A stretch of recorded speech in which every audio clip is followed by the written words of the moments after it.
Si Ana at si Rose ay mag-best friend. Palagi silang magkausap sa text, call and chat. Magkapatid na ang turingan nito sa isa't isa. December, year 2019. Tulog na lahat ng tao sa bahay nila Ana maliban sa kanya. Nakahiga lang siya sa kama tapos nakapatay na ang ilaw.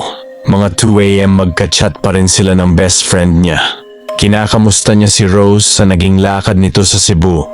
Kasi 3 araw silang hindi nakapag-usap. Habang nag-uusap sila, nagtataka si Ana kung bakit kakaiba yung mga messages ni Rose sa kanya. Nagtatanong ito sa best friend kung naaalala pa ba ni Ana kung paano sila nagkakilala at kung paano sila naging magka-close. Napaka-random ng topic, diba? Tapos nag-send si Rose ng video. As usual na palagi nilang ginagawa kaya pinanood ito ni Ana. Puro dingding lang ng kisame ang nasa video.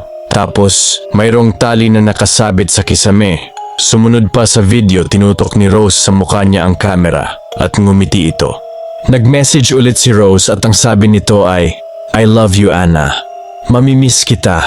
Nagtataka man si Ana, nagtanong pa rin ito sa kaibigan kung anong nangyayari at ano ang problema.